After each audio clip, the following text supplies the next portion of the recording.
नमस्कार। SBT news में आपका स्वागत है। पेश है 12 जनवरी गुरुवार दोपहर 3:15 बजे राजस्थान की 15 बड़ी खबरें। सबसे पहले एक नजर डालते हैं आज की हेडलाइंस पर। बीजेपी की राष्ट्रीय कार्य समिति की बैठक में राजस्थान पर फोकस। खाटू श्याम बाबा मंदिर में दर्शनों के लिए करवानी होगी ऑनलाइन बुकिंग।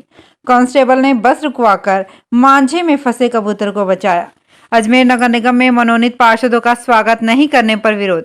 और सोमेश्वर पर हरिद्वार मेल का ठहराव 13 से। और अब खबरें विस्तार से। राजस्थान में इस साल के अंत में होने वाले विधानसभा चुनाव के मद्देनजर अब भाजपा के केंद्रीय नेतृत्व में भी अपना पूरा फोकस राजस्थान पर कर दिया है। राजस्थान, मध्य प्रदेश, छत्तीसगढ़ जैसे राज्यों में इसी साल के आखिर में चुनाव होने हैं। ऐसे में पार्टी के केंद्रीय नेतृत्व ने इन राज्यों पर जोर देना शुरू कर दिया है।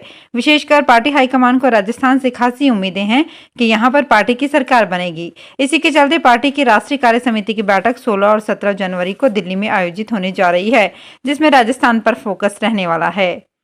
खाटू श्याम बाबा मंदिर में दर्शन के लिए ऑनलाइन बुकिंग के साथ ही उम्र को लेकर भी इस बार कुछ नए नियम बना दिए गए हैं।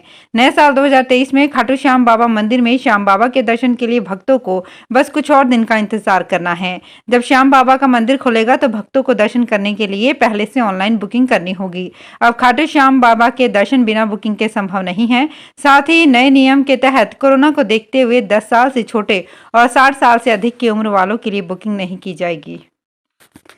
जयपुर ट्रैफिक पुलिस के एक कांस्टेबल ने पतंग के मांझे में फंसे हुए एक कबूतर की जान बचाई। कांस्टेबल ने अपनी ड्यूटी के दौरान मुख्य मार्ग पर पहले मिनी बस रुकवाई, फिर उस मिनी बस पर चढ़कर पतंग के मांझे में उलझे हुए कबूतर, जो कि काफी समय से तड़प रहा था, उसे नीचे उतारा।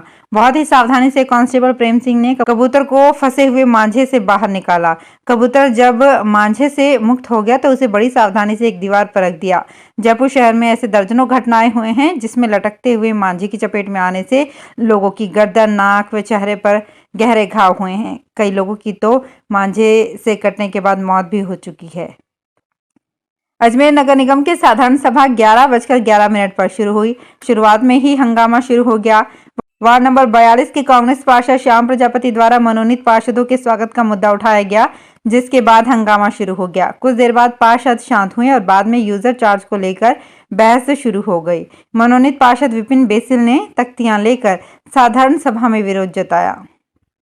पाली जिले के सोमेश्वर रेलवे स्टेशन पर हरिद्वार मेल के ठहराव को लेकर पिछले 20 साल से ज्यादा समय से ग्रामीण हरिद्वार मेल और बेंगलोर एक्सप्रेस की ठहराव की मांग कर रहे हैं। सकारात्मक परिणाम नहीं देखा तो मारवाड़ युवा संघर्ष समिति अध्यक्ष हुकम सिंह सेप्टावास के नेतृत्व में समिति जनवरी 2023 तक का समय दिया। उसके बाद जन आंदोलन की चेतावनी दी। यही कारण है कि अब 13 जनवरी से सोमेश्वर रेलवे स्टेशन पर योगा एक्सप्रेस का ठहराव होने जा रहा है। राष्ट्रीय स्वयंसेवक संघ से जुड़े संगठन पूरे राजस्थान में अगले 1 वर्ष में 50 लाख पौधे लगाएंगे। इसकी शुरुआत गुरुवार से हो रही है। यह अभियान 12 जनवरी से शुरू होकर 14 जनवरी 2024 तक चलेगा। देश में अब तक जितने भी पौधारोपण के अभियान चले हैं उनसे ये पूरी तरह से अलग होगा, क्योंकि इसमें बीज बोने से पौधारोपण की शुरुआत की जाएगी, न कि नर्सरी से लाए गए पौधों को लगाने से। अभियान को आरएसएस ने एक पेड़ राम का, एक पेड़ धर्म का और एक पेड़ राष्ट्र का थीम दी है। पौधा कहीं भी किसी भी नर्सरी से खरीदकर नहीं लगाया जाएगा। बीजों को संगठन के प्रतिनिधि परिवारों को वितरित करेंगे। बाड़मेर में मौसम लगातार बदलता जा रहा है। गुरुवार को सुबह से आसमान में कोहरा छाया रहा। शहर व गांव में भी ओस गिरी। सड़कों पर विजिबिलिटी कम होने से आवागमन भी कम नजर आया। धोरीमन्ना व गुड़ामालानी इलाके में कोहरे का असर ज्यादा दिखाई दिया। धूप निकलने के साथ साथ धीरे धीरे कोहरा कम हो गया। तेज धूप निकलने से सर्दी का असर भी कम हो गया। मौसम विभाग के अनुसार पश्चिमी विक्षोभ की वजह से पश्चिमी राजस्थान के कई जिलों का मौसम बदला है। वहीं बुधवार को न्यूनतम 12.8 डिग्री सेल्सियस और अधिकतम 28.1 डिग्री सेल्सियस दर्ज किया गया। बीती रात तापमान 13 डिग्री से पार पहुंच गया है। स्वामी विवेकानंद की जयंती पर गुरुवार को युवा दिवस के दिन सीकर में भाजपा युवा मोर्चा ने मैराथन का आयोजन किया। मैराथन सुबह 8:30 बजे एसके स्कूल खेल ग्राउंड से शुरू हुई। स्टेशन रोड, जाट बाजार होते हुए रामलीला मैदान की विवेकानंद सर्किल पहुंची। मैराथन में करीब 1300 लोगों ने हिस्सा लिया। विनर को 11,000 रुपए का नगद प्राइज देकर सम्मानित किया गया। भाजपा युवा मोर्चा जिलाध्यक्ष स्वदेश शर्मा ने बताया कि मैराथन में 1300 लोगों ने हिस्सा लिया। गर्ल्स कैटेगरी में कैलाश कंवर फर्स्ट, ममता सेकंड और प्रियंका थर्ड पोजीशन पर रही। ग्रहों के राजा सूर्य देवता इस बार धनु राशि से मकर राशि में रात्रि 8:57 पर प्रवेश करने के कारण मकर संक्रांति पर्व 15 जनवरी को मनाई जाएगी। इसी के साथ गत एक माह से रुके मांगलिक कार्यों के लिए भी फिर से मार्ग प्रशस्त हो जाएगा। इसी दिन से सावों की धूम भी शुरू हो जाएगी। इस बार मकर संक्रांति का संक्रमण काल रात्रि 8:57 से होने के कारण दरिद्रता निवारण के लिए किए जाने वाला पुण्य काल 15 जनवरी को ही मान्य होगा। मकर संक्रांति पुण्य काल में सूर्योदय से दिन भर दान पुण्य आदि किए जा सकेंगे। विधानसभा चुनाव से पहले कांग्रेस पार्टी अपने संगठनात्मक ढांचे को मजबूत करने में जुट गई है। इसके लिए पिछले दिनों दौसा जिले की लालसोट, दौसा, बांदीकुई व सिकराय विधानसभा क्षेत्रों में ब्लॉक अध्यक्षों की घोषणा की गई थी। इसके बाद अब दौसा व सिकराय ब्लॉक के अधीन मंडल अध्यक्षों की लिस्ट जारी कर दी गई है, जिसमें दौसा व सिकराय विधानसभा के मंडल अध्यक्षों की घोषणा की गई है। सैंथल मंडल अध्यक्ष गोविंद सिंह राजपूत, कुंडल में ओम प्रकाश शर्मा, नांगल बैरसी में गुमान सिंह गुर्जर, भांकरी में लक्ष्मण सिंह गुर्जर, दौसा प्रथम में शरद नागर व दौसा द्वितीय में जगदीश मीणा को अध्यक्ष बनाया गया है। अतिरिक्त मुख्य सचिव माइंस एवं पेट्रोलियम डॉक्टर सुबोध अग्रवाल ने कहा कि आरएसजीएल की ओर से 11 सीएनजी स्टेशनों की स्थापना कर गैस का वितरण किया जा रहा है। कोटा शहर में घरेलू उपभोक्ताओं के साथ ही 15 औद्योगिक प्रतिष्ठानों सहित 30 व्यावसायिक संस्थानों को गैस सुविधा उपलब्ध कराई जा रही है। नीमराणा में 32,000 किलोग्राम प्राकृतिक गैस प्रतिदिन उपलब्ध कराई जा रही है। पीएनजी के साथ सिलेंडर्स को संभालने, फिर से भरवाने और खत्म होने पर उनको बदलने की कोई परेशानी नहीं होगी। भाजपा से निलंबित प्रवक्ता नुपुर शर्मा को हथियार का लाइसेंस मिला है। मीडिया रिपोर्ट्स के मुताबिक 7 महीने पहले पैगंबर मोहम्मद पर विवादित टिप्पणी करने के बाद से उन्हें जान से मारने की धमकियां मिल रही थी, इसलिए पुलिस की तरफ से यह लाइसेंस सेल्फ डिफेंस के लिए दिया गया है। भरतपुर में नगर निगम की संपत्ति कर को लेकर अब बड़ा मामला सामने आया है।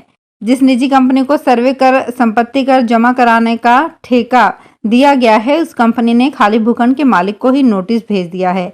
ऐसे सैकड़ों केस सामने आए हैं जिनमें यूडी टैक्स जमा करवाने वालों को भी नोटिस भेजे गए हैं। नगर निगम की ओर से याशी कंसल्टेंट कंपनी को नगर निगम की सीमा में सर्वे का यूडी टैक्स वसूलने का ठेका दिया गया है। आनंद फानंद में कंपनी की ओर से गलत तरीके से नोटिस भेजे गए हैं, इसका विरोध शुरू हो गया है। चाइनीज मांझे की बिक्री और उपयोग के ऊपर प्रतिबंध के बावजूद कोटा में धड़ल्ले से इसकी बिक्री की जा रही है। मकर संक्रांति पर्व पर कोटा शहर में जमकर पतंगबाजी होती है। ऐसे में कोटा शहर में पतंग और मांझे की दुकानें सज चुकी हैं, लेकिन ज्यादातर दुकानों पर देसी मांझे के साथ धड़ल्ले से चाइनीज मांझा भी बेचा जा रहा है। नए और पुराने कोटा शहर में कई दुकानों पर चाइनीज मांझे की बिक्री हो रही है। पुराने कोटा शहर में पतंग बाजार में मुख्य दुकानों की आड़ में चाइनीज मांझा दिया जा रहा है। राजस्थान प्रदेश कांग्रेस कमेटी ने ब्लॉक कांग्रेस कमेटियों के अधीन मंडलों का गठन कर दिया है। पीसीसी चीफ गोविंद सिंह डोटासरा ने मंडल अध्यक्षों की नियुक्तियां कर दी है।